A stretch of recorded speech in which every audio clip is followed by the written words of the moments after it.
పసుపు 20,000 ఉండడానికి కారణం అసలు అరవింద్ గానే కాదు అని మీరు అంటున్నారు. బీజేపీ వాళ్ళు కానీ అరవింద్ టీం మొత్తం పసుపుతో సంబరాలు చేసుకుంటున్నారు. మరి ఈ 4 నెలలు నిద్రపోయినావా? దొంగ నిద్రపోయినావా? కుంభకర్ణ నిద్రపోయినావా? గాడిద పాలు గోవినావా? అరే ఇది పోయి లిటరల్ గా చెప్పాలంటే పోసుకున్నారు. జీవన్ రెడ్డి గారు ఒక 1 మ్యాన్ షో, నేనే రాజు నేనే మంత్రి అనే విధానంగా కనిపిస్తున్నారు. ప్రచారంలో ముందున్నటువంటి వ్యక్తి.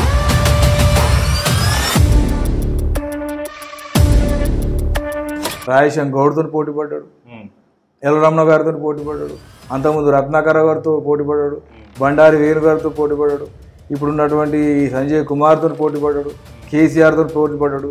మీకు చొప్పదండి నుంచి పోటీ చేసే అవకాశం కూడా వచ్చింది కాంగ్రెస్ పార్టీ. ఓకే, దాన్ని ఆపింది కూడా జీవన్ రెడ్డి గారే. బండా శంకర్ అనే వ్యక్తికి టికెట్ ఇస్తారు. నెక్స్ట్ వాళ్ళ కొడుకు వచ్చినా వాళ్ళ కొడుకు కూడా సేవనికి రెడీగా ఉన్నారా?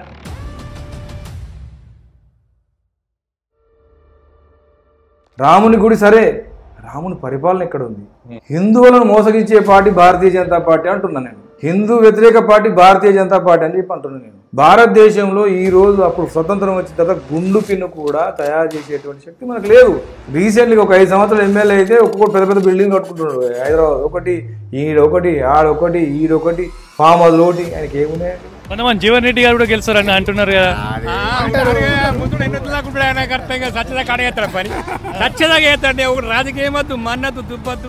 అది ఏం మనిషి, ఏం పార్టీ? అది చేత కాకనే కదా సోప్ టాప్ సార్. ఆయన సినిమాలో హీరో అనుకుంటున్నాడు, నిద్రపోని. Namaskar. Welcome to Raw and Original Content with VK. A kind request from my side.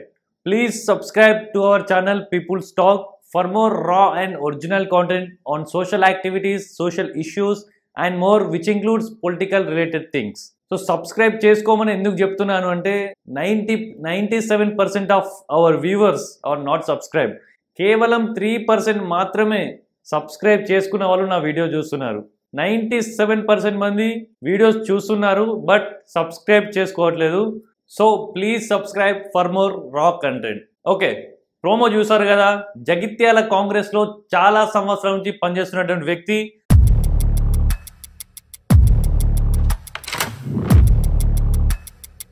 బండా శంకర్ గారితో రా అండ్ ఒరిజినల్ కాంటెంట్ అయితే తీసుకురావడం జరిగింది. సో ఈ వీడియోని పూర్తిగా చూసి ఇంకో 10 మందికి షేర్ చేయాలని కోరుకుంటూ జై హింద్, భారత్ మాతాకి జై. అన్న నమస్కారం. నమస్కారం. ఎలా ఉన్నారు? Fine, super. Okay, so interview start కాకముందు ఒకటి చెప్పాలనుకుంటున్నా. చెప్పండి. This is not at all an interview. So we're expecting raw and original content from you. Very nice. Okay, so మీరు ఇక్కడికి రానీకి, ఇక్కడ కూర్చోనీకి జీవన్ రెడ్డి గారి దగ్గర పర్మిషన్ తీసుకొని వచ్చారా? పర్మిషన్ అంటూ ఏముండదు కాంగ్రెస్ పార్టీలో. వారికి నా పట్ల అచంచలమైనటువంటి విశ్వాసం ఉంది. Okay, why? Because I have join the Congress party in 1987. Okay, మరి my career started NSUI. NSUI means National Student Union of India, భారత జాతీయ విద్యార్థి సంఘం. నా విద్యార్థి దశ నుంచి వారు నన్ను ఎంతో ప్రోత్సహించారు. ప్రోత్సహించి నేను ఈ స్థాయిలో రాష్ట్ర కాంగ్రెస్ పార్టీ కార్యదర్శి స్థాయికి ఎదిగాను. ఒక దశలో చొప్పదండి నుంచి కూడా ఎమ్మెల్యే క్యాండిడేట్గా నేను డిసైడ్ అయినటువంటి క్రమంలో కొంచెం అవకాశం రానటువంటి సందర్భం గుర్తు చేస్తున్నాను. ఓకే, సో ఈ క్వశ్చన్ ఎందుకంటే అంటే ఫస్టే నేను ఒక 2 కాంగ్రెస్ నాయకులను అడిగిన జగిత్యాల నుంచి. ఓకే, అడిగినప్పుడు వాళ్ళు లిటరల్గా చెప్పాలంటే పోసుకున్నారు. ఎందుకంటే ఒకటే మాట చెప్పిళ్ళు, జీవన్ అన్న గురించినే మాట్లాడా అంటే. ఎందుకని అంటే ఒక సామాన్య జనం ఒక జగిత్యాల రాజకీయాలకి చూస్తే జీవన్ రెడ్డి గారు ఒక 1 మ్యాన్ షో, నేనే రాజు నేనే మంత్రి అనే విధానంగా కనిపిస్తున్నారు. అంటే మీరు రెగ్యులర్గా తిరుగుతూ ఉంటారు కదా జీవన్ రెడ్డి గారితో, ఎట్లా ఉంటుంది అసలు మీకు? ఫస్ట్ ఆఫ్ ఆల్ తెలుసో తెలుగు అన్నారు కానీ ఆయన ప్రజానాయకుడు. అటువంటి గొప్ప నాయకుడు మన ప్రాంతంలో ఉండడం చాలా అదృష్టంగా భావిస్తున్నాను. ఆ రకంగా ఏమి ఉండదు. అట్లా అంటే నా స్థాయి ఒక చిన్న అట్టడుగు వర్గాన్ని స్థాయి నుంచి ఒక రాష్ట్ర స్థాయి నాయకుని దగ్గర ఎదిగానంటే బికాస్ ఆఫ్ హిమ్. ఆయనే పనిచేసేటువంటి వాళ్ళు ప్రోత్సహిస్తారు. కాకపోతే కేవలం ఒక జీవన్ రెడ్డి గారిని కాకుండా రాష్ట్రంలో ఉన్నటువంటి ముఖ్యమంత్రి రేవంత్ రెడ్డి గారు ఉన్నారు. రేవంత్ రెడ్డి గారు రాష్ట్రం అంతా ఆయన గుప్పిట్లో ఉంటుంది. గుప్పిట్లో ప్రజా సమస్యలు ఏ విధంగా ఉండాలి ఎట్లా అనేది ఒక వ్యూలో పోతుంటాడు. అట్లనే జీవన్ రెడ్డి గారు కూడా సుదీర్ఘమైనటువంటి రాజకీయ ప్రస్థానం ఉంది వారికి. దాదాపు 40 సంవత్సరాలు ఈ ప్రాంతానికి సేవ చేసినటువంటి వ్యక్తి. 6 సార్లు ఎమ్మెల్యేగా, ఒకసారి ఎంపీగా, 3 సార్లు మంత్రిగా, అనేక మంది దాదాపు ఒక 10 సార్లు 15 సార్లు అనేక మంది ప్రముఖతో పోటీ పడినటువంటి నాయకుడు. ఓకే, అనుమానం లేదు. కాకపోతే ప్రజా సమస్యల పరిష్కారంలో ఎవరైనా ఒక కామన్ మ్యాన్ పోయి అడ్వైజ్ ఇచ్చినా సార్ ఈ పరిస్థితిని ఈ రకంగా చేస్తే ఇంకా పబ్లిక్ పోతాం అనేటువంటి అంశం నాకు చెప్పినట్లయితే డెఫినెట్లీ తను స్వీకరిస్తాడు, దాన్ని ఫాలో అవుతాడు. అది మంచి అయితే ప్రజలకు ఉపయోగపడేటువంటి ఏ సూచన అయినా తీసుకున్నట్టు వ్యక్తి. కానీ నేనే రాజు నేనే మంత్రి అనేటువంటి మాట అది అట్టి అద్భుత కల్పన. సరే ఊరు లేని వాళ్ళు అంటుంటారు, ఎన్నో మాట్లాడుతున్నారు రాజకీయాలు, అది వేరే విషయం అనుకోండి. ఇది right person for the Congress party అని మీకైతే తెలడానికి ప్రయత్నం చేస్తున్నాను. ఒకసారి ఇంతగానే చెప్తున్నారు, మరి జగిత్యాలకు జీవన్ రెడ్డి ఏం చేసిందంటే మరి ఏం చెప్తారు? థ్యాంక్ యూ, మంచి క్వశ్చన్ అడిగిండ్రు, బ్రిలియంట్ క్వశ్చన్ అడిగిండ్రు, నన్ను ఉత్సాహపరిచేటువంటి క్వశ్చన్ అడిగిండ్రు. ఒకసారి ఆయన 40 సంవత్సరాలు సేవ చేసినటువంటి ఇప్పుడు ఉన్నటువంటి యువకులకు తెలియదు, వారికి మీ ఛానల్ ద్వారా తెలియజేసేటువంటి క్వశ్చన్ అడిగినట్టు we are great thankful to you. Okay, first అతను 32 సంవత్సరాలకి సమితి ప్రెసిడెంట్గా అయ్యిండు, మలయాళ సమితి ప్రెసిడెంట్.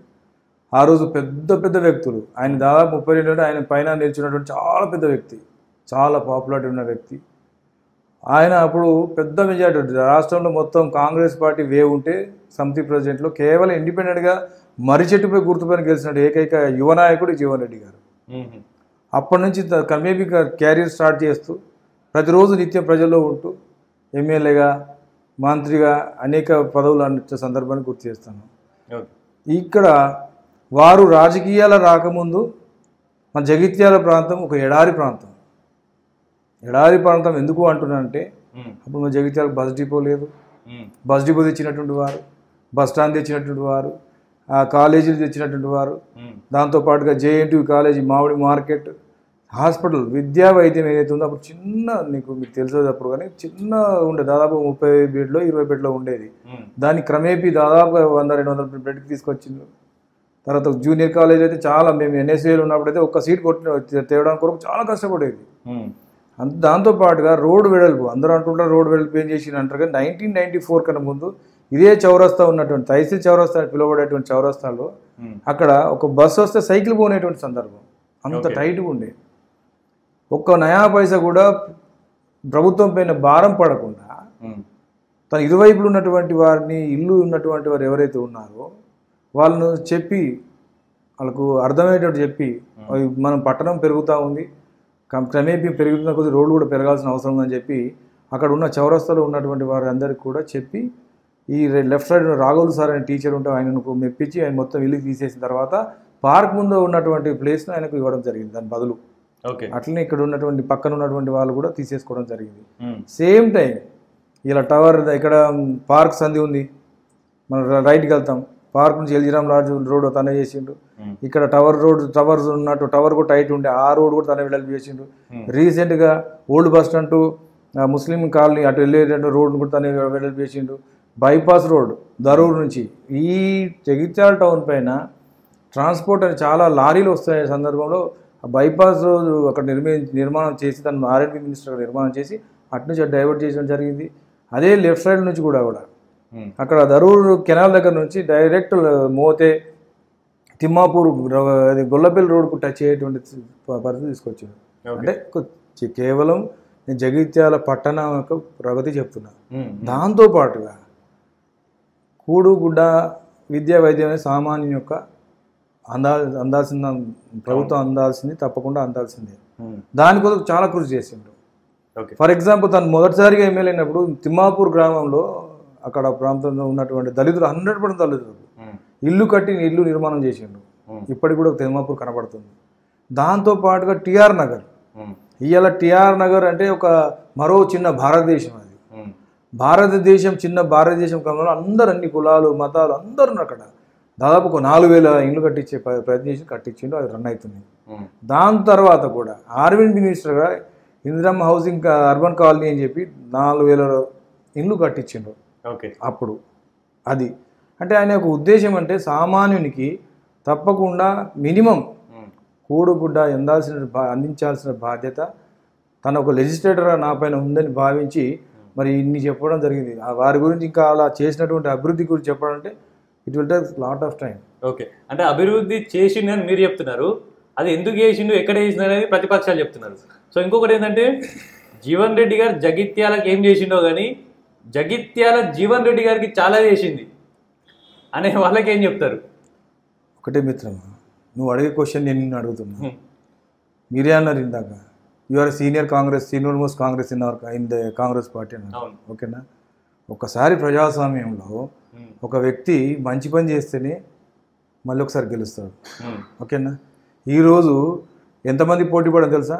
రాజేశం గౌడ్తో పోటీ పడ్డాడు, ఎల్ రమణ గారితో పోటీ పడ్డాడు, అంతకుముందు రత్నాకర గారితో పోటీ పడ్డాడు, బండారి వేణు గారితో పోటీ పడ్డాడు, ఇప్పుడున్నటువంటి సంజయ్ కుమార్తో పోటీ పడ్డాడు, కేసీఆర్తో పోటీ పడ్డాడు, కేసరం సిమెంట్ ఫ్యాక్టరీలో పెద్దిరెడ్డి వాళ్ళతో పోటీ పడ్డాడు, మొన్న ఎమ్మెల్సీలో పోటీ పడ్డాడు. ఇంత ఎమ్మెల్సీగా గెలిస్తే దేశంలోనే పెద్ద మెజారిటీ, దేశంలోనే పెద్ద majority. Why? Because he's a educated person, not only educated, he's a advocate.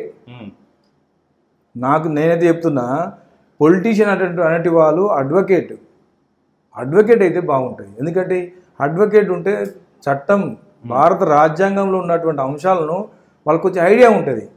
That is the secret of our Jeevan Reddy sir. Why? Because దాని తర్వాత పొద్దున around the clock by 6 o'clock అని కిందికి దిగుతాడు, 6:37 వరకు టిఫిన్ చేసుకొని కిందికి తీసుకుంటాడు. కిందికి దిగిన తర్వాత స్టార్ట్ అప్ టు 7-8 వరకు, ఈవినింగ్ 7 వరకు ప్రజల్లోనే ఉంటాడు.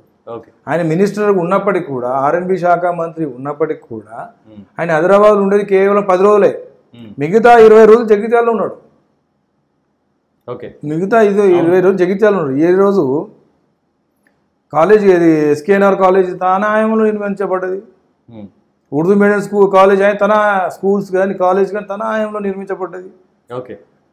నాకు బాగా ఐడియా ఉంది. సమాజంలో దళితులు అనే వాళ్ళు చాలా దుర్భరమైనటువంటి జీవితం గడిపేటువంటి వాళ్ళు. వారి కోసం గాంధీనగర్లో తను స్వయంగా వెళ్ళి తన వాటగా కొంత డబ్బు సేకరణ చేసి అక్కడ ఉన్నటువంటి ప్రాంతంలో ఉన్నటువంటి వరకు VIP దగ్గర వాళ్ళే స్వచ్ఛందంగా డబ్బులు ఇచ్చి ప్రైవేట్ ల్యాండ్ కొని స్కూల్ పెట్టించిండండి. అంటే గవర్నమెంట్ నుంచి వచ్చేటువంటి అంశాలు కాకుండా ప్రైవేటుగా, అంటే చదువు ఉండాలి. వెనుకబడ్డ ప్రాంతం, గాంధీనగర్ అనే ప్రాంతం వెనుకబడ్డ ప్రాంతం, వాళ్ళకి చదువు కంపల్సరీ ఉండాలి, ఉంటేనే వాళ్ళు ముందుకు పోతారు సమాజంలో అనేటువంటి భావన వారిలో చాలా ఉన్నది. ఓకే, సో ఇవన్నీ చేసినా చెప్తున్నారు కదా, జీవన్ రెడ్డి ఎప్పుడు ప్రజలతోనే ఉంటాడు, అంటే ప్రజలలో ఉంటాడు అంటారు. మరి ఎందుకు రీసెంట్గా చూసుకుంటే 2018, 2023 2 సార్లు ఎమ్మెల్యే ఓడిపోవడం జరిగింది. దానికి కారణాలు ఏమనుకుంటున్నారు మీరు? చూడు మిత్రమా, నువ్వు ఈ స్థాయికి వచ్చినావంటే ఊరికే రాలే. ఫస్ట్ నువ్వు మీ నాన్న మీకు ఎడ్యుకేషన్ ఇచ్చిండు, దాంతో నీ ఆలోచన చాలా బయట నుంచి వెళ్ళిపోతున్నాయి. సో నువ్వు ఒక సాఫ్ట్వేర్ అయినప్పటికీ కూడా నీకు అంబిషన్, షోక్ ఉంది. ఓకే, తను కూడా ఒక్కోసారి జరుగుతుంటాయి. ఇందిరాగాంధీ ఓడిపోయింది పోయి, ఎన్టీ రామారావు ఓడిపోయాడు, ఏవి నరసింహరావు కూడా పోయిండు. అది ఓటమి కాదు. కేసీఆర్ కూడా మొన్నటి పార్లమెంట్ ఎన్నికలు కరీంనగర్ నుంచి పోటీ చేసే క్రమంలో పార్లమెంట్ ఎన్నికలు కేవలం 15,000 ఓట్లతో గెలిచిండు ఆయన. ఆయనకు అర్థమైపోయింది, అబ్బో ఈ కరీంనగర్లో బాగా హుషారున్నారు పోయి ఇక్కడ చెల్లిపోని చెప్పి మీదకి పోయిండు ఆయన. అంటే ఓటమి గెలుపు అనేది కాదు, ఒక ఓటమి రాబోయే తరాలకు ఒక విజయానికి నాంది. సహజంగా జీవితం అనేది, ఇప్పుడు మనము ఉగాది పచ్చడి ఉంటుంది, ఉగాది పచ్చడి రోజు అన్నీ కలుపుకొని సమపాలుగా కలుపుకొని తాగుతుంటాం.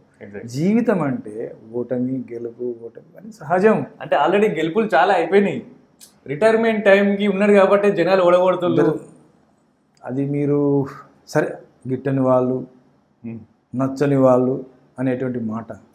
ఆయనకు 72 years పోయి 72 సంవత్సరాలు. ఇవాళ ఈ రోజు వరకు నిజామాబాద్ పార్లమెంట్లో ఈజ్ ఎ ఫస్ట్ ప్రచారంలో ముందున్నటువంటి వ్యక్తి. యాజ్ ఏ రిపోర్టర్గా you know very well about that. మరి ఇప్పుడు ఈ పైలవనటువంటి అరవింద్ గారు మరి ఎందుకు తిరగడం లేదు, బాజిరెడ్డి గోవర్ధన్ గారు ఎందుకు తిరగడం లేదు? ఇక్కడ నుంచి పెడితే దాదాపు గోదావరి వరకు పోతే 130 కిలోమీటర్ వస్తుంది జగిత్యాల నుంచి అక్కడ పోవడానికి. మరి ఎందుకు ప్రచారంలో ఆయన వెనుకబడ్డాడు? ఎందుకు ప్రచారం అంటే నేనేమంటున్నా, వయస్సు అనేది శరీరానికే, మనసు కాదు. Is a always young leader. He's always young leader. ఎందులో ప్రజా సమస్యలు పరిష్కరించే దాంట్లో యంగ్ లీడర్ ఆయన, అని అనుమానం లేదు. ఆయనకి ఇంకా 100 సంవత్సరాలు వచ్చినప్పటికీ కూడా, ఆయనకు 100 సంవత్సరాలు వచ్చినా కూడా ఆలోచనలు మాత్రం ఒక యూత్ లాగా ఉంటాయి. Yes, you have to do something the people. ఈ జన్మకు ప్రజలకి అంకితం చేయాలి అని చాలా సందర్భాలు చెప్పాడు. నా కను ఊపిరి ఉన్నంత వరకు కూడా జనం కోసం నేను పనిచేస్తా, జనం సంక్షేమ కొరకు పనిచేస్తా. ఇప్పుడు మీరు అన్నారు కదా ఓడిపోతున్నా అనే మాట అన్నారు కదా, దానికి ఒక జవాబు ఏంటంటే ఈ గెలుపు ఓటం సహజం. ఏమి పొలిటికల్ కాకున్నప్పుడు కూడా సేవ సేవ చేయొచ్చు. సో మెనీ టైమ్స్ ఈ టోల్డ్ టు మీ. కేవలం పదవులు వస్తేనే సేవ చేసే భావన కలవడం అనేది తప్పు బాబు, మిస్టర్ శంకర్, తప్పు అది. కాకపోతే వ్యక్తిగతంగా సేవ చేయడం కొంతవరకు చేయవచ్చు మనం. అదే మనం ఒక రాజకీయ పార్టీలో ఉండి ఒక రాజ్యాధికారం ఉన్నట్టయితే ప్రభుత్వం ఇచ్చేటువంటి సంక్షేమ ఫలాలను పేదవాళ్ళకి అందించే స్థితికి తీసుకుపోయేటువంటి అవకాశం ఉంటుంది. కానీ అదే కావాలని లేదు, కులబద్ధ అదే కాదు. మనకు సేవ చేయాలనే తపన మనసులో ఉండాలి. ఆ మనసులో ఉంటేనే మనం ముందుకు పోతాం, ప్రజలకు సేవ చేస్తాం అనే మాట so many times you have told to me. Why? Because I'm senior leader in Congress party. First of all my career, ఒక తండ్రి తల్లిదండ్రులు చిన్న పిల్లానికి ఒక స్కూల్లో జాయిన్ చేస్తారు. First second nursery, UKG, LKG అని చెప్పి. Congress UKG, LKG, after 10th intermediate, degree, PG, PhD. నేను అదేవిధంగా నా ఎడ్యుకేషన్లో 1987 that time I'm 10th class. నేను జగిత్యాల టౌన్ ఎన్ఎస్యూ ప్రెసిడెంట్. ఇప్పుడున్న మంత్రి గారు పొన్నం ప్రభాకర్ గారు మా కరీంనగర్ ప్రెసిడెంట్. ఆయన కరీంనగర్ ప్రెసిడెంట్. అప్పుడు ఇవన్నీ లేకుండే. అదేవిధంగా ఒక క్రమశిక్షణ గల నాయకునిగా, కార్యకర్తగా మన జీవన్ రెడ్డి గారి నాయకత్వంలో నేను 1వ తరగతి 2వ తరగతి ఎట్లయితే చదువుకున్నానో అదేవిధంగా NSUI, youth Congress, Sevadal, INTUC, district Congress party vice president, ఇలా స్టేట్ కాంగ్రెస్ పార్టీ సెక్రటరీ. అంటే ఈ దశల వారిగా ఒక వ్యక్తికి ఒక జ్ఞానం, మీకు చదువుకుంటే ఊరికి నీకు రాలేదు కదా, మరి ఒక స్టెప్ బై స్టెప్ ఆ రకంగా నేను వీడికి వచ్చినట్టే బికాస్ ఆఫ్ జీవన్ రెడ్డి. ఎందుకంటే నాలో ఉన్న టాలెంట్ ఆయన గుర్తించాడు. నాలో ఉన్నటువంటి టాలెంట్ ఆయన గుర్తించి నన్ను ముందుకు తీసుకుపోయే ప్రయత్నం చేసింది తప్ప ఇంకోటి ఏం లేదు. ఒకటి యాడ్ చేస్తా, అంటే పొన్నం ప్రభాకర్ గారి గురించి మాట్లాడినారు. అతను ఇవాళ ఎమ్మెల్యే అయి మంత్రి పొజిషన్ ఉన్నారు. మరి మీరు ఇంకా జగిత్యాల వరకే ఆగిపోయినారు. ఒకటి మీకు చొప్పదండి నుంచి పోటీ చేసే అవకాశం కూడా వచ్చింది కాంగ్రెస్ పార్టీని. ఓకే, దాన్ని ఆపింది కూడా జీవన్ రెడ్డి గారే అని కొంతమంది అంటున్నారు. అది తప్పు సోదరా. అంటే ఎమ్మెల్యే పోటీ చేయడం అనేది ఆషామాషి కాదు. ఈరోజు ఒక కౌన్సిలర్ పోటీ చేయడం అంటే దాదాపు 15-20 లక్షల రూపాయలు అవుతున్నాయి. అవును, ఒక ఎమ్మెల్యే పోటీ చేయాలంటే కేవలం అంటే నేను ఎందుకు అడుగుతున్నా అంటే మీకు అంటే నాకు ఇంత గుర్తింపు వచ్చింది, ఒక్కొక్క స్టెప్ ఎక్కుండా వెళ్ళినా అన్నారు కదా. Yes, your exactly your right. మీ క్వశ్చన్ నాకు ఆనందం చేసి నా జవాబు కూడా మీరు వింటలేరు అనేది. డబ్బు కూడా సమకూర్చుకోవాలి. ఓకే ఓకే, నా చిన్న ఫ్యామిలీ, చిన్న రైతు కుటుంబం, కూలి కుటుంబం. మా నాన్న యాక్చువల్గా మన బలవంతపురం మలయాళ మండలం. మా నాన్న మా ఎడ్యుకేషన్ కొరకు జగిత్యాల తేవడం జరిగింది. నేను ఆ స్థాయికి పోయినా కాదని అంటలేను. ఆ స్థాయికి పోయినా ఆ స్థాయికి తీసుకెళ్ళినటువంటి వారు కూడా జీవన్ రెడ్డి గారే. అయినా అక్కడ ఆర్థికమైన సమస్యలు ఉంటాయి, అన్ని ప్రాబ్లం ఉంటాయి. తను ఇక్కడ పోటీ చేస్తున్నాడు, మళ్ళీ అక్కడికి 6 మండలాలు. ఇవి మనకు 5 మండలాలు 4 మండలాలు ఉండేవి అప్పుడు. 6 మండలాలు, బోయినపల్లి అటు, చొప్పదండి ఇటు, రామాడు, ఇవన్నీ ఉండేవి. అంటే ఆయన ఉద్దేశం ఏంటంటే ఇస్తే న్యాయం చేయాలి. బండా శంకర్ అనే వ్యక్తికి టికెట్ ఇస్తే న్యాయం చేయాలి. అవును, న్యాయం చేయాలంటే ఇటు అటు పోవడం కష్టమవుతుంది ఉద్దేశంతో తప్ప. ఒకటి ప్లస్ ఆర్థికమైనటువంటి సమస్యలు ఉన్నాయి కాబట్టి అందులో తప్ప కాదు కదా, ఇంకోటి అదర్వైజ్ వేరే ఏం లేదు. నన్ను చాలా ఎంకరేజ్, రాజశేఖర రెడ్డి సీఎంగా ఉన్నప్పుడు నన్ను ఎంకరేజ్ చేసేది, ఇంకా రేవంత్ రెడ్డి గారు ఉన్నప్పుడు కూడా ఎంకరేజ్ చేసేది ఉన్నది. రేపు మన కోర్టుల ఫస్ట్కు బహిరంగ సభ ఉన్నది. ఎంకరేజ్ చేస్తేనే నేను ఈ స్థాయిలో ఉన్నా. ఇంకోటి అదృష్టం అనేది కూడా ఉండాలి. ఎంత కష్టపడ్డప్పటికీ కూడా అదృష్టం అనేది ఉండాలి. అదృష్టం లేకపోతే వి కాంట్ డు ఎనీథింగ్. భగవంతుడు కర్మ ఫలితం పోయి కర్మ ఏ జన్మలో ఏం కాదు, కర్మ ఫలితం ఉంటారు. ఒక్కొక్క వాళ్ళు ఉంటారు అదృష్టం, టక్కన పొద్దున వస్తారు సాయంత్రంకి అయిపోతారు. అది వాళ్ళ అదృష్టం. సో నాకు ఇక్కడ I'm very satisfied. Why? Because 1985లో కాంగ్రెస్ పార్టీ ఫౌండేషన్ డే అయింది. 140 సంవత్సరాల చరిత్ర గల పార్టీకి నేను ఒక పిల్లర్ అయిన జగిత్యాల పట్టణంలో. Proudly I'm saying I'm great person. పార్టీకి సేవ ఏం ఆశించకుండా పార్టీకి సేవ చేయడం అనేది చాలా గొప్ప విషయం. ఈ రోజులలో పార్టీలలో నాకు పొద్దున్న జాయిన్ అయితే సాయంత్రం నాకు టికెట్ కావాలి అది కావాలని పంచాయతీ పెట్టేటువంటి నాయకులు అట్లా కాదు. నాది ఏంటంటే పార్టీ ఎస్టాబ్లిష్ ఉండాలి. ప్రపంచంలో ఇంత చరిత్ర గల పార్టీ ఎక్కడ లేదు. ఆ పార్టీని కాపాడాలి. దానివల్ల కాపాడితే దానివల్ల నాలాంటి వాళ్ళు ఎంతో లీస్ట్ ఉన్నటువంటి వాళ్ళు కూడా ప్రజల మధ్యకు వచ్చేటువంటి అవకాశం ఉన్నది. స్వతంత్రం ఊరికే రాలే మనకు. 200-400 సంవత్సరాలు మనం పోరాటం చేసి స్వతంత్రం వచ్చింది. ప్రజాస్వామ్యం కూడా చిన్న అట్టడుగు స్థాయి అయినటువంటి వాడు ఒక స్థాయి ముఖ్యమంత్రి కావాలి, ప్రధానమంత్రి కావాలి. ఆ స్థాయికి వచ్చినప్పుడే ప్రజాస్వామ్యం వర్ధిల్లుతుంటుంది. అందుకోసమే నేను ఆ కోవకు చెందినటువంటి వ్యక్తి అంత పెద్ద పార్టీకి నా సేవ చేయడం, నిజంగా జీవన్ రెడ్డి గారి నాయకత్వం సేవ చేయడం చాలా అదృష్టంగా భావిస్తాను. Is a very popular man, very popular man. సరే అనుకున్నాను ఆయన సీఎం అయ్యే అర్హత కూడా ఉన్నది. బట్ ఈ కుడ్ నాట్ గెట్ దట్. దానికి ఏం చేస్తాం? రేవంత్ రెడ్డి గారికి అదృష్టం ఉంది, మంచి ఫైటర్, అదృష్టం ఉంది, దానికి ఏం చేయగలుగుతాం. ఓకే, మీరు ఎప్పుడు జాయిన్ అయినారు కాంగ్రెస్ పార్టీలో? 1987. 1987. సో ఈ 1987 నుంచి now 2024 you are working under Congress party and Jeevan Reddy garu. 100%. So Jeevan Reddy garu it's a time for retirement. So అంటే సరే ఇంకా పోటీ చేస్తున్నారు. సో ఆల్మోస్ట్ దగ్గరకు వచ్చింది రిటైర్మెంట్కి. అంటే మీరు ఇంకా రెడీగా ఉన్నారా? ఆల్రెడీ మీరు 1987 అంటున్నారు, ఇన్ని సంవత్సరాలు చేస్తున్నారు, ఇంకా రెడీగా ఉన్నారా? నెక్స్ట్ వాళ్ళ కొడుకు వచ్చినా వాళ్ళ కొడుకు కూడా సేవ్ అయ్యడానికి రెడీగా ఉన్నారా? ఓకే, ఫస్ట్ మీరు రిటైర్మెంట్ అంటారు కదా, ఇది నాకు ముందు చెప్పినా ఇప్పుడు చెప్తున్నా. There is a no retirement in politics. Okay, there is a no retirement in politics. అంటే అక్కడ వరకు మీరు ఉండాలని లేదా మీకు? అట్లా అరే అవకాశం వస్తే వస్తుంది భయ్, ఏముందల్లా అవకాశం వస్తే వస్తుంది. రిటైర్మెంట్ అనేది జీవన్ రెడ్డి గారికి లేదు. అప్ టు 100 years వరకు కూడా. అంటే ఆయన మనసులో కుతూహలం ఉన్నది, సేవ చేయాలని తపన ఉన్నటువంటి వ్యక్తి. Not only Jeevan Reddy sir, ఎవరైనా ఎప్పుడు కూడా మనసులో చూడడానికి విమర్శ చేయడానికి కొరకు ఈ యొక్క ఆయుధంగా మలుచుకుంటారు ప్రజలు తప్ప. చెప్పండి, ఇప్పుడు నేను మళ్ళీ ఒకసారి రిపీట్ చేస్తున్నా, ఇదే అరవింద్ గారు ఇదే బాజిరెడ్డి గారు ప్రచారంలో వెనకబడ్డారు. ఎందుకు వెనకబడ్డారని మిమ్మల్ని అడుగుతున్నాను నేను. పడ్డారు ఖచ్చితంగా. ఎందుకు పడ్డారు? వాళ్ళు యూతే కదా. ఇంకా అరవింద్ అయితే ఉరకగలుగుతాడు, నడవగలుగుతాడు, పంచి చేయగలుగుతారు. చాలా మంది కూడా అంటున్నారు ఈ వయసులో అసలు ఇంత చేయగలుగుతారు. 72 years లో కూడా ఆయన ఉన్నాడంటే ఆయనకి ఏంటంటే రిటైర్మెంట్. ఎందుకంటే రిటైర్మెంట్ ఏం చేసిండు? ఇదే మళ్ళీ రేవంత్ రెడ్డి సారీ అరవింద్ గారు వస్తే ఏం చేసిండు? షుగర్ ఫ్యాక్టరీ 5 రోజుల్లో తెరిపిస్తాడు. 5 రోజులు అంటే 5 సంవత్సరాలు కావచ్చు అనుకుంటా. పసుపు కూడా తెస్తాడు. అది ఇప్పటికి కూడా దానికి అసలు ఏం లేదు, దానికి దిక్కుమాలి లేదు. ఒక లెటర్ తీసుకొచ్చి పెట్టిన తప్ప ఆయనకి ఎక్కడ స్పేస్ ఏందని తెలియదు. పసుపు ఇప్పుడు 20,000 ఉందని. 20,000 ఉన్నది. ఎగ్జాక్ట్ మంచి క్వశ్చన్ అడిగింది. 20,000 ఎట్లుందంటే బై సాబ్ విస్తీర్ణం తగ్గింది. ఇప్పుడు పసుపు ప్రొడక్షన్ తగ్గింది. పసుపు ప్రొడక్షన్ తగ్గిన తర్వాత షార్టేజ్ ఉన్నప్పుడు రేట్ పెరుగుతుంది ఆటోమేటిక్గా. అది 20,000 కారణం అరవింద్ కాదు, కారణం కాదు, విస్తీర్ణత తగ్గింది. ఎగ్జాక్ట్ నాకు ఐడియా లేదు, ఇది కూడా మా సారే చెప్పిండు. ఎగ్జాక్ట్ నాకు ఐడియా లేదు. విస్తీర్ణం తగ్గింది భయ్. విస్తీర్ణం తగ్గిన తర్వాత ఉన్నటువంటి పసుపు డిమాండ్ ఉండదా? 20,000 కాదు భయ్, 40,000 పోతుంది. అది నా క్రెడిట్ అంటున్నావు. సరే ఇది నీ క్రెడిట్ అంటున్నావు కదా, మరి షుగర్ ఫ్యాక్టరీ ఎందుకు తెరిపియాలి? మరి దాని గురించి ఏంది ఒకటి. ఇంకో ఆయనే అంటాడు దేశంలో 66 షుగర్ ఫ్యాక్టరీలు తెరిపించిన అంటాడు ఆయన. దేశంలో నేనంటున్నా మీ ద్వారా, మీ ఛానల్ ద్వారా, దేశంలో 66 షుగర్ ఫ్యాక్టరీ తెరిపించిన వ్యక్తివి నువ్వు. మరి నిజామాబాద్ NSF ఎందుకు తెరిపియలే? ముత్యంపేట షుగర్ ఫ్యాక్టరీ ఎందుకు తెరిపియలే? అంటే దేశంలో ఇవి లేవా? ఇవి వేరే దేశంలో ఉన్నాయా? ఇది నాన్ సెన్స్. ఇప్పుడు గెలిపిస్తే షుగర్ ఫ్యాక్టరీ ఓపెన్ చేపిస్తా అంటున్నాను. ఏం అరే కాదన్నా, నీకు ఒకసారి గెలిపిస్తే మీకు చెప్పిన హామీ ఇచ్చినావు, చేస్తారు కావచ్చు అనుకున్నాం. మేము అనుకున్నాం. నువ్వు 5 years కూడా చేయలేదు. ఇంకేం చేస్తావు నువ్వు? ఇంకేం చేస్తావు? ఏం చేయగలుగుతావు? ఇంకా ఏం చేస్తావు? ఇంకోటి, మీ గవర్నమెంట్ మీది, మీ గవర్నమెంట్ యూ క్యాన్ డూ ఎన్ని మస్తు చేయవచ్చు నువ్వు. కానీ నీకు చేతగాలే. చేతగాలే అసలు. ఇంకోటి సార్, ఇప్పుడు మనం ఒక ఈజీగా కాదు.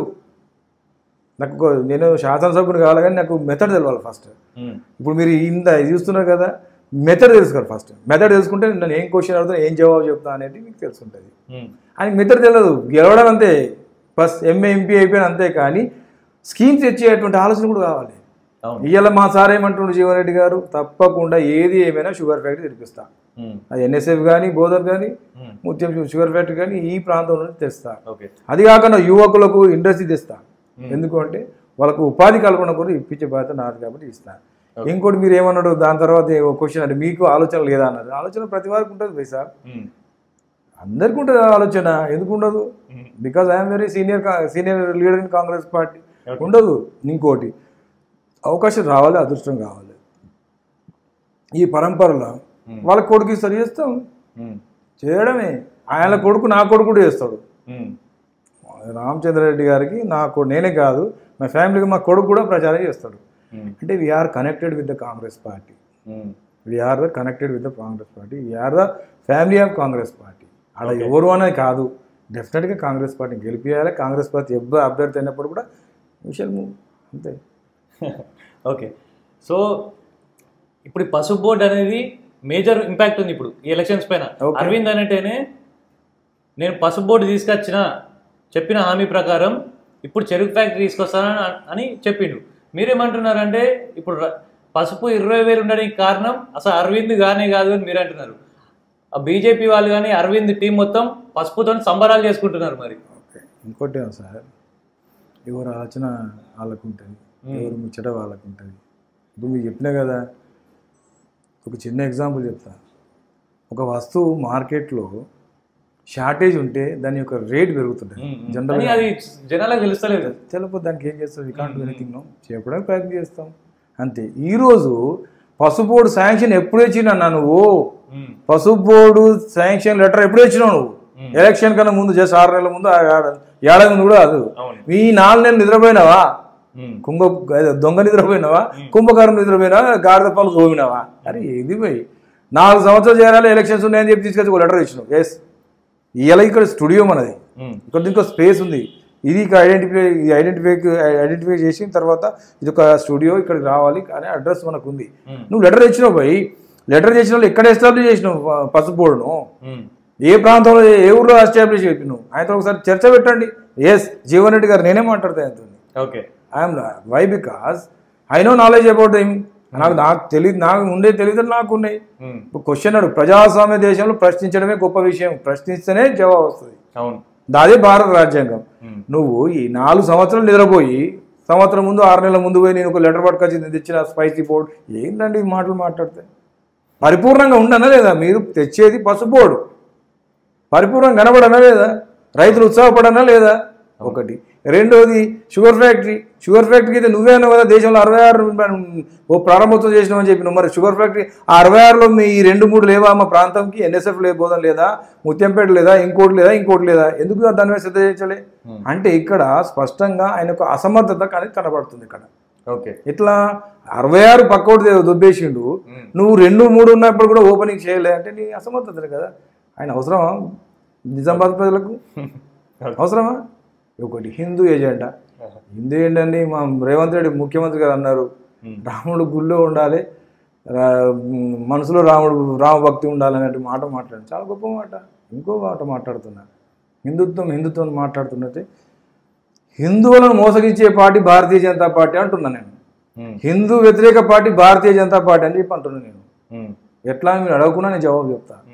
ఎందుకంటే ఈరోజు భారతదేశంలో వ్యవసాయం చేసేటువంటి వాళ్ళు ఎంతమంది ఉండండి?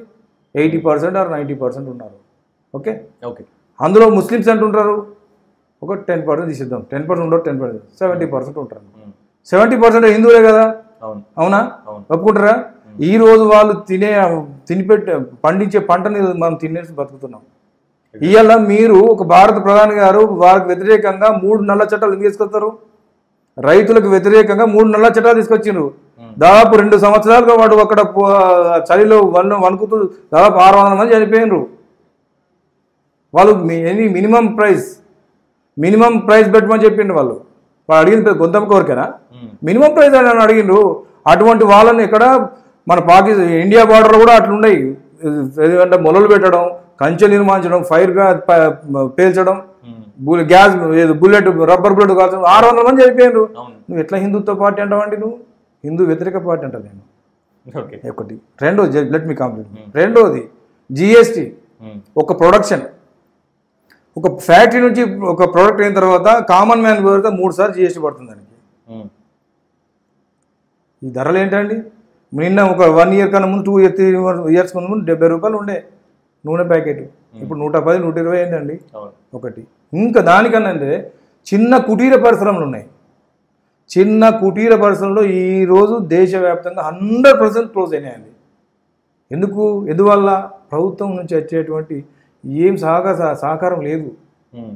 వాళ్ళు ప్రొడక్షన్ కావాల్సినటువంటి మెటీరియల్ కొనలేని పరిస్థితుల్లో వాళ్ళు మేము చేసారు. వాళ్ళు కూడా దాదాపు 60-70% హిందువులే కదా. మరి భారతీయ జనతా పార్టీ హిందుకు వ్యతిరేక పార్టీ కాదా? ఈరోజు ధరలు టిఫిన్ చేయడానికి ఒక కష్టమవుతుంది. రోజు 100 రూపాయలు, ఒక ఫ్యామిలీ తినంటే రోజు 100-150 రూపాయలు అవుతుందండి. అంటే దానికన్నా ముందు ఇంకోటి, వారు ప్రధానమంత్రిగా అయ్యేటువంటి క్రమంలో సంవత్సరానికి 2 కోట్ల ఉద్యోగాలు ఇస్తున్నారు.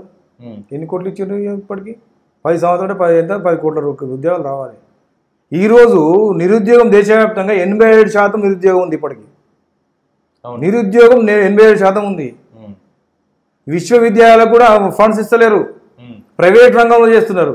ఇంకో క్వశ్చన్ ఏంటంటే సార్, మీరు అడుగుని చెప్తున్నా, భారతదేశంలో ఈరోజు అప్పుడు స్వతంత్రం వచ్చిన తర్వాత గుండు పిన్ను కూడా తయారు చేసేటువంటి శక్తి మనకు లేదు. నెహ్రూ గారి నాయకత్వంలో ఎన్నో భారత దేశంలో ఉన్నటువంటి ఫ్యాక్టరీలు నిర్మించారు. ఎయిమ్స్ కానీ అన్ని రకాలుగా ఈరోజు పైనకి రాకెట్ పోయి చందమామ వైపు కూర్చుంటే పరిస్థితి తీసుకొచ్చి because of founder of the India Nehru గారు. అటువంటి రైల్వే అమ్మేస్తున్నావు అంటే మోదీ గారి కాదా అది? మోడీ అప్పుడు ఎక్కడ ఉన్నాడండి? అంటే మూన్ దగ్గరికి పోయి. అరే ఇంకోటి పోయి, ఇప్పుడు మీరు ఎవరు, మీ పేరేంటి? Vineeth son of Nagayya. ఎంత కష్టపడ్డాడు? అది బేస్. ఆయన కష్టం మీద వీళ్ళు కూర్చుని ఇంటర్వ్యూ చేస్తున్నావు.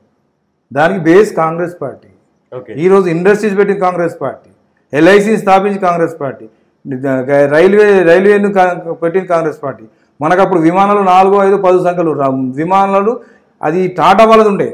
ఎయిర్పోర్ట్స్ అన్నీ భారతదేశం టాటా వాళ్ళు ఉంటే వాళ్ళ కన్విన్స్ చేసి భారతదేశ కీర్తి ప్రతిష్టలు పెంచడం కొరకు వాళ్ళు ఓన్ గవర్నమెంట్లో హ్యాండ్ ఓవర్ చేసుకొని ఆ గవర్నమెంట్ చేసింది. ఇవన్నీ ఎల్ఐసి అమ్ముతున్నావు, రైల్వే అమ్ముతున్నావు, ఏరోప్లేన్ అవే అమ్మేస్తున్నావు. దేశంలో ఉన్నటువంటి ప్రభుత్వ రంగ సంస్థలు అన్నీ అమ్మేస్తే రిజర్వేషన్ ఎందుకండి? రిజర్వేషన్ ఎందుకు చెప్పండి? దేశంలో ప్రైవేట్ రంగంలో ఎవరు రాణిస్తారు? పేదవాడిని ఎస్సీ, ఎస్టీ, బీసీ1 రాణిస్తారా? అంత శక్తి ఉంటుందా? వానికి ఖర్చు పెట్టే శక్తి ఉంటుందా? ఉండదు. ప్రైవేట్ రంగం, ఆయన ఉద్దేశం ఏంటంటే మొత్తం ప్రైవేట్ రంగం చేయాలి, భారతదేశాన్ని ఆదాని అంబానీ చేతిలో పెట్టాలి. కథం. రానున్నటువంటి మళ్ళీ 5 సంవత్సరాల ఎలక్షన్ ఉండదు, ఓటింగ్ ఉండదు. చైనా తరను, రష్యా తరను అధ్యక్ష పరిపాలన తీసుకోవాలన్న ఆలోచనతో వారు మాట్లాడడం జరుగుతుంది. వారి యొక్క గుణగాలు అట్లా జరుగుతుంది. సరే, దాన్ని పెట్టుకుంటే ఇంకా ఉక్కబోతుంది. ఇది కటాఫ్ యుద్ధం. సో టోటల్గా భారతీయ జనతా పార్టీ అనేది హిందూ వ్యతిరేకత పార్టీ. నా పాయింట్, నా ఆవేదన మీకు అర్థమైంది అనుకుంటున్నాను. అర్థమైందంటే కేవలం రాముడు, ఒక చిన్న మాట చెప్తారు, రాముడు అందరి వాడు, రాముడు చాలా గొప్పవాడు. రాముడు పరిపాలించే సమయంలో అయోధ్యలో పన్నులు కట్టే క్రమంలో ప్రజలందరూ కూడా అన్ని వర్గాల ప్రజలు, అన్ని మతాల వర్గాల, మతం కులం ఉందో తెలియదు కానీ అన్ని, నేను చదువుకున్న చెప్తున్నా, అన్ని వర్గాల ప్రజలు పన్ను సంతోషంగా కట్టేటువంటి వారు. అంత మంచి పరిపాలన రాముని పరిపాలన. ప్రపంచానికి ఆదర్శం రాముడు, ప్రపంచానికి ఆదర్శం రాముడు. సుగ్రీవుడు అడుగుతాడు ఒకసారి, విభూషణుడు సుగ్రీవుడు అడుగుతాడు రాముని, రామా విభూషణుడు అడిగితే శ్రీలంకని రాసిచ్చినావు కదా రామ, మరి రావణసురుడు వచ్చి అడిగితే నిన్ను క్షమించమని అడిగితే నువ్వేమిస్తావు రామా అంటే, నేను అయోధ్య రాసిస్తా. మరి నువ్వు ఎక్కడుంటావు రామా అంటే, నేను అడవుల్లో నా కుటుంబం, నాన్న తమ్ముడు అందరు కలిసి నా అడవుల్లో ఉంటా అని చెప్పి అంటాడు. అంత గొప్ప పరిపాలన. రాముని గుడి సరే, రాముని పరిపాలన ఎక్కడ ఉంది? ఏమైంది మణిపూర్లో? భారత్ మాతాకి చేయంటారే, భారత్ మాత అంటే ఒక ఆడది, ఆడని ప్రైవేట్ ప్యాట్లో కూడా మనం ఇట్లా చీదరించుకునేటువంటి పరిస్థితి కల్పించాడు మన గౌరవ్ మోడీ గారు. చిన్న రాష్ట్రం, ఒక్కసారి పొద్దున పోతే సాయంత్రం వరకు సెట్ అవుతుంది. అది ఇంటెన్షనలీ డూయింగ్. ఇంకా రామునికి ఒక గుడి పూర్తి కాలేదు మిత్రమా, రాముని గుడి పూర్తి కాలేదు. ఇంకా 2 సంవత్సరాల పాటు అది ఇంకా ఉన్నాయి. కేవలం ఎలక్షన్ స్టంట్ కొరకే బాలరాముని తీసుకొచ్చి పెట్టిండు. సరే, బాలరాముని గుడిని ప్రారంభోత్సవం చేయాల్సింది ఎవరు? గురువులు, సాధువులు, వాళ్ళందరూ. మనం పిలిచిండా? పిలవలేదు. సరే భార్య ఐ విల్ కంప్లీట్. భార్య భర్తలు కూడా ఒక మంచి శుభకార్యం కాబట్టి భార్య భర్తలు పోవాలి. మరి మోడీ గారు భార్యను తీసుకుపోయి ప్రారంభోత్సవం చేసిండా? చేయలే. ఇంకోటి, అసలు మోడీ గారు భార్యను ఎందుకు దూరం పెట్టిండు? వాళ్ళ తల్లి పీరాబాయి చనిపోతే కూడా మోడీ గారు ఆ భార్య రాకుండా చేసిండు. ఇంటి చుట్టూ ఏమంటారు పోలీస్ కస్టడీలో పెట్టింది ఆమెను. ఆది దంపతులు అంటే పార్వతీ పరమేశ్వరుడు ఒకటి. ఈరోజు భారతదేశం చాలా సీతారాముడు అంటే చాలా గొప్ప వ్యక్తి. ప్రజల యొక్క అనుమానాన్ని సీతాదేవి ఎలాంటి తప్పు చేయకుండా ప్రజలకు శంకిస్తున్నారని చెప్పి అడిగి పంపినటువంటి మహానుభావుడే. ఆయన పేరు చెప్పుకొని ఓట్లు అడుగుతారా? ఓట్లు అడగాలి, అభివృద్ధి చేసి ఓట్లు అడగాలి. భక్తి అనేది, నేను శివభక్తుని, ప్రతిరోజు పూజ చేసుకుంటాను. నేను పంచ అమృతాన్ని పూజ చేసుకుంటాను, శివభక్తుని అని అనుమానం బొట్టు పెట్టుకుని బయటికి వెళ్ళాలి. అది నేను భక్తి. కాకపోతే నిజమైన ధర్మం, నిజమైన హిందూయిజం అంటే మన ధర్మంతో పాటు ఇతర ధర్మాలను కూడా మనము స్వాగతించి సహకరించినప్పుడే అదే హిందూ ధర్మం వర్ధిల్లుతుంది. అది హిందూ ధర్మం గొప్పతనం. మనం ఏమైనా మిగతా వాళ్ళు కాదు. ఈరోజు బయట కంట్రీస్ కూడా హిందూ దేవాలయం ప్రారంభోత్సవం జరుగుతుంది, నువ్వే పోతున్నదే. There all belongs to Muslims countries. వాళ్ళు ఎందుకు యాక్సెప్ట్ చేస్తున్నారు? అక్కడ పోయి ప్రారంభోత్సవం చేస్తున్నవే, మరి ఈడికి వచ్చి మరి ఇక్కడ వచ్చి ఈ రకంగా చేస్తున్నవే. ఏం నీతి, ఏం తందో నీతి. Okay, thank you. Okay, so ఇచ్చడు వస్తే ఇప్పుడు జీవన్ రెడ్డి గారు గెలిస్తే యావర్ రోడ్ ఇప్పుడు వెడల్పు చేయిస్తా అంటున్నాడు, షుగర్ ఫ్యాక్టరీ తీసుకొస్తా అంటున్నాడు. దానికి ఎంపీ కావాల్సిన అవసరం ఏముందని అంటున్నారు కొంతమంది. గవర్నమెంట్ ఉన్నాయి, కాంగ్రెస్ పార్టీ వాళ్ళదే, ఎమ్మెల్సీ మంత్రి అయితే తీసుకురావస్తాయి కదా అంటున్నారు. మంచి క్వశ్చన్. ఎంపీ కావాల్సిన అవసరం ఏముంది? అక్కడ గవర్నమెంట్, కాంగ్రెస్ గవర్నమెంట్ వచ్చే పరిస్థితి కూడా లేదంటున్నారు. మంచి క్వశ్చన్. దయచేసి కాంగ్రెస్ గవర్నమెంట్ రాదు అని దానికి నేను దానికి జవాబు ఇస్తాను. మీరు అడిగిన దానికి ఫస్ట్ డెవలప్మెంట్కు ఎంపీ కావాల్సిన అవసరం లేదు అని అంటున్నారు, అవసరం లేదు అంటున్నారు. కానీ అయినా కూడా రేపు రిజల్ట్ అనుకూలంగా వచ్చినా ఇంకో రకంగా వచ్చినా తప్పకుండా 100 కోట్లతో 100 కోట్లు, ఒకటి కాదు రెండు కాదు, 100 కోట్ల యావర్ రోడ్ అనేది వెళ్ళి జరుగుతుంది. ఏది రిజల్ట్ అనుకూలంగా వచ్చినా ఇంకే రకంగా వచ్చినా మేము, నాకైతే అనిపిస్తున్నాం, మనస్సాకి చెప్తాం, తప్పకుండా మేము గెలుస్తాం అని అనుమానం లేదు. ఇంకోటి, దానికి ఎంపీ కావాల్సిన అవసరం లేదు అని మీరు చెప్పాను కదా. ఇక్కడ నిజామాబాద్ పార్లమెంటులో ఈయనకున్నంత నేమ్ ఎవరికి లేదు. ఎందుకంటే ఉత్తర తెలంగాణ జిల్లాలో కూడా ఎమ్మెల్సీనే. ఉత్తర తెలంగాణ జిల్లాలకు సగం, రాష్ట్రంలో ఉన్న సగం జిల్లాలకు ఎమ్మెల్సీనే. ఈయన యాటిట్యూడ్, పనిచేసే విధానం, పార్టీ మీరైతేనే గెలుస్తుంది అనేటువంటి భావన పార్టీ వ్యక్తం చేస్తే నిలబడడం జరిగింది. ఓకే, ఈయన తర్వాత నేను మిమ్మల్ని క్వశ్చన్ అడుగుతాను, జీవన్ రెడ్డి కన్నా ఇంకెవరైనా మంచి వ్యక్తి ఉన్నాడా? జనరల్ యాజ్ ఏ జర్నలిస్ట్ నేను క్వశ్చన్ అడుగుతున్నాను. నిజామాబాద్ లేదు, అంత పెద్ద లేరు. ఇది నీ పేరున్న వ్యక్తి, జనరల్గా ఎవరికైనా పేరున్న వ్యక్తికి ఇస్తారు, ఏ టికెట్ అయినా. అయిపోయిందా? ఇది తప్పకుండా మాకు రిజల్ట్తో సంబంధం లేదండి. ప్రజాసేవ చేస్తే చిరస్థాయిగా నిలిచిపోతాం. అందుకోసమే బాబాసాహెబ్ బిఆర్ అంబేద్కర్ గారు అంటారు, నీ కోసం జీవిస్తే నీలోనే మిగిలిపోతావు, నీ కోసం జీవిస్తే నీలోనే మిగిలిపోతావు, జనం కోసం జీవిస్తే చరిత్రలో నిలిచిపోతావు అంటాడు. అందుకోసం ఆయన మహానుభావుని యొక్క 135 జయంతోత్సవాలు మొన్నటి వరకు జరుపుకున్నాం. ఓకే, చరిత్రలో నిలిచిపోవాలి. మనం చరిత్రలో నిలిచిపోవాలంటే మంచి పనులు చేయాలి, ప్రజలకు సేవ చేయాలి, ప్రజల కోసం తాపత్రపడాలి. తన కుటుంబం ఎప్పుడంటే ఆయన చూసుకునేది, ఎప్పుడు చేసుకునేది. ఆయన స్థాయిలో ఉంటే గాయలు ఉంటుందా? రీసెంట్గా ఒక 5 సంవత్సరాలు ఎమ్మెల్యే అయితే ఒక్కొక్కటి పెద్ద పెద్ద బిల్డింగ్ కట్టుకుంటున్నాడు. హైదరాబాద్ ఒకటి, ఈడొకటి, ఆడొకటి, ఈడొకటి, ఫామ్ హౌస్ ఒకటి. ఆయనకి ఏమున్నాయండి? అదే కట్టె కూర్చి, తప్ప ఏం లేదు. అంటే ఇది ఫస్ట్ ర్యాంకర్, ఎగ్జామ్ రాస్తుంటారు అందరూ, ఫస్ట్ ర్యాంక్, సెకండ్ ర్యాంక్ వస్తుంటాయి. ఫస్ట్ ర్యాంక్ ఎందుకు వస్తుంది? అది ఇంటెలిజెంట్, ఆ ప్రశ్నలకు జవాబు అడిగి కాబట్టి వస్తుంటాయి. అదే పొలిటికల్గా ఆయన కూడా hero, political hero, no doubt at all. Political hero. ఇప్పుడే కాదు, నా జన్మ ఇంకా 10 జన్మలు ఆయన దగ్గర పనిచేసాను నేను, నా మనసు కుతూహలాడుతుంది. ఓకే, సో ఎట్లా గెలుస్తారు అనుకుంటున్నాను పార్లమెంట్లో? 101%. ఓకే, ఒక వీడియో చూపిస్తాను మీకు, చెప్పండి. నేను జగిత్యాల ప్రాంతంలో కోరుట్ల కాన్స్టిట్యున్సీ మెట్పల్లిలో కూడా పబ్లిక్ ఒపీనియన్ తెలుసుకోవడం జరిగింది, నిజామాబాద్లో ఎవరు గెలుస్తారు అని. ఓకే, ఒక్కసారి వీడియో చూపిస్తా చూడండి. ఓకే, కొంతమంది జీవన్ రెడ్డి గారు కూడా గెలుస్తారని అంటున్నారు కదా. సచ్చదా కాడేస్తాడు పని, సచ్చదాగా వేస్తాడు. ఒకటి రాజకీయం వద్దు, మన్నద్దు, దుబ్బద్దు. అది ఏం మనిషి, ఏం పార్టీ అది? కనీసం ఒక ఎడ్యుకేటెడ్కు, ఒక మంచి వ్యక్తికి ఇస్తే ఇచ్చేయగలుగుతాడు. పార్టీ కాదు ఇక్కడ, ఎడ్యుకేటెడ్కు మంచి వ్యక్తికి ఇస్తే గెలుతాడు. వాడు పుట్టిన నుంచి వాడు రాజకీయం చేసినాక మరి ఇంకోటి ఇవ్వాలి రాజకీయ అంటే ఎప్పుడు ప్రజలలో ఉంటాడు అని చెప్పి అని అంటున్నారు కొంతమంది ఇక్కడ మెట్పల్లి. ప్రజలలో మేము గాడిదలు కాసుకుంటాం వాడి ప్రజలలో ఉంటే ఆయన మేము గాడిదలు కాసుకుంటాం. చూసినారు కదా, అంటే ఇట్లా ఉంది రెస్పాన్స్. ఇంకా ఎన్ని రోజులు చేస్తాడు ఏంది అన్నట్టు. దీని మీద ఈ వీడియో మీద అసలు మీ అభిప్రాయం ఏంటిది? ఒకటి బేసా ఇందాక ముందు చెప్పిన 1985లో కాంగ్రెస్ పార్టీ ఫౌండేషన్ అయింది. 130-140 సంవత్సరాల చరిత్ర ఉంది, ఇంకా కూడా నడుస్తుంది. ఓకే, ఇంకా ప్రజలు ఓట్లు వేస్తున్నారు. ఎప్పుడే కానీ ప్రజలు నాయకుని మనకి చేస్తాడు, గతంలో చేసిండు అనేటువంటి ఉద్దేశంతోనే వాళ్ళు ఓట్లు వేయడం జరుగుతుంది. ఇప్పుడు ఆయన వారు అన్నటువంటి మాటలు ప్రజాస్వామ్యాన్ని కించపరిచే విధంగా మాట్లాడుతున్నారు. హీ డజంట్ నో సింగ్ చింత 1% నాలెడ్జ్ లేదని. ఎందుకు అంటుందంటే ఎమ్మెల్సీగా దేశంలో ఫస్ట్ ర్యాంక్ అండి. ఎవరు ఉద్యోగులు, graduates means they are all intellectual. Okay, మరి ఎందుకు వేసిండండి? వాళ్ళని తప్పుపడుతుండే నేను ఇట్లా, వాళ్ళకి ఇట్లా తప్పుపడుతుండా? He doesn't know. కేవలం జీవన్ రెడ్డి గారి యొక్క శరీరాన్ని, జీవన్ రెడ్డి గారి యొక్క ఫేస్ను, జీవన్ రెడ్డి గారి యొక్క క్యారియర్ని చూస్తుంది తప్ప జీవన్ రెడ్డి గారు ఏందో ఆయనకు తెలియదు. ఒకసారి మా స్టూడియో నేను మాట్లాడతాను, నేను ఆయనే పొరపాటు అయింది నిజంగా గింత గొప్పవాడు అని చెప్పి అనిపించే శక్తి నాకు ఉంది. వై బికాస్ ఆయన సీనియర్ ఇన్ కాంగ్రెస్ పార్టీ. ఆయన మాట్లాడడం అనేది కేవలం అంటున్నా యూత్.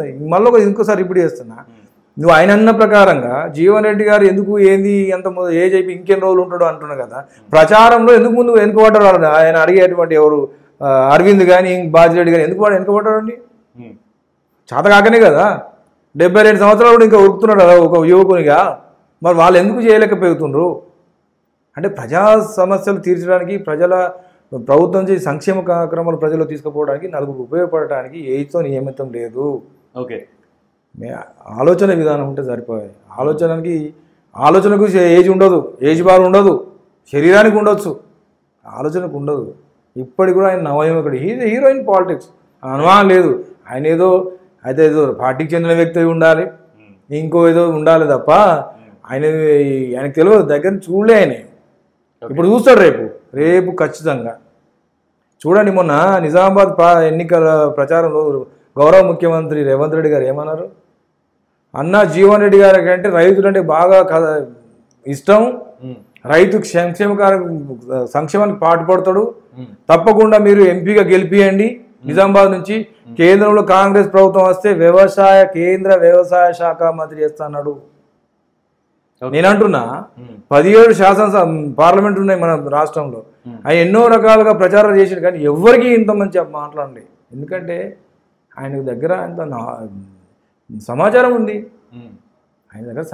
ఉంది, అట్లా అంటే ఇప్పుడు రైతు ఏదో అన్నట్టును జీవన్ రెడ్డి గారి ముందర రేవంత్ రెడ్డి గారు వారు ఏంటి అంటే చిన్నవాడే కదా, వయసు చిన్నవాడే కాదా? అయినప్పటికీ కూడా ఆయన ముఖ్యమంత్రి అయినప్పుడు అంత పెద్ద వ్యక్తి కూడా ఆయన రెస్పెక్ట్ ఉన్నాడు. అంటే ఇక్కడ వయసుతో నిమిత్తం లేదోడా. అందరూ నీలాగా యూత్లో ఉన్నట్టు కాదు, నువ్వు కూడా ఎప్పుడో అవుతావు, ఓల్డేజ్కి వస్తావు. ఇప్పుడు అన్నటువంటి వ్యక్తి కూడా ముసలోడు అవుతాడు, ఆయన కూడా ఎవరన్నా అవుతారు. కానీ పని చేయడానికి కొరకు ఈ యంగ్ స్టారా ముసలోడా అనే సంబంధం ఉండదు. అందరూ స్పెషల్గా Jeevan Reddy political hero. Political hero అనే అనుమానం లేదు. ఆయన తీవ్ర ఏదో అన్నాడు తప్ప తప్పది. రైట్. సో ఖచ్చితంగా గెలుస్తున్న నమ్మకంతో ఉన్నారు మీరు. ఓకే. సో ఇప్పుడు ఉన్నటువంటి నిజామాబాద్ సెగ్మెంట్ లో 7 అసెంబ్లీ కాన్స్టిట్యున్సీస్. ఓకే. ఆ 7 అసెంబ్లీలలో ఎక్కడ మెజారిటీ వస్తాయి అనుకుంటున్నారు మీరు? జగిత్యాల కొరుట్ల సాలిడ్ మెజారిటీ వస్తుంది. ఎందుకంటే ఇక్కడ పక్కన ఉంది కాబట్టి, లోకల్ కాబట్టి తప్పకుండా మెజారిటీ ఉంటుంది. అక్కడ మిగతా 5 కాన్స్టిట్యున్సీస్ కన్నా ఎక్కువ మెజారిటీ జగిత్యాల కొరుట్ల రెండిట్లో వస్తుంది. ఓకే.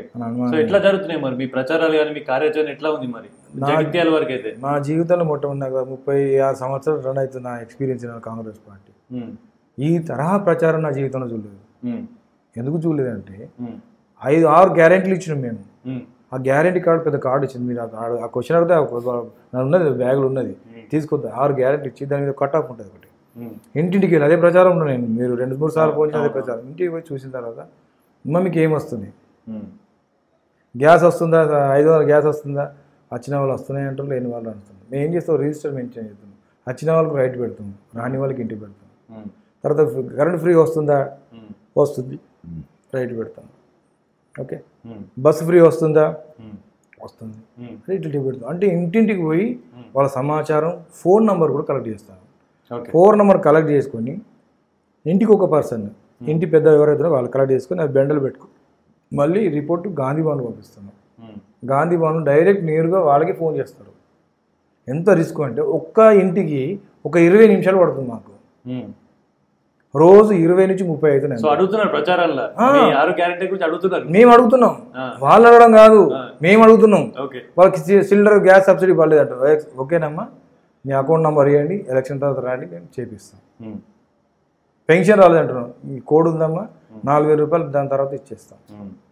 బస్ ఫ్రీ పోతున్నాయమ్మా, ఎవరైనా టికెట్ తీసుకుని చెప్పండి అమ్మా, డెఫినెట్గా మేము యాక్షన్ తీసుకునే మా నాయకులకు చెప్పి మేము యాక్షన్ తీసుకునే ప్రయత్నం చేస్తాం.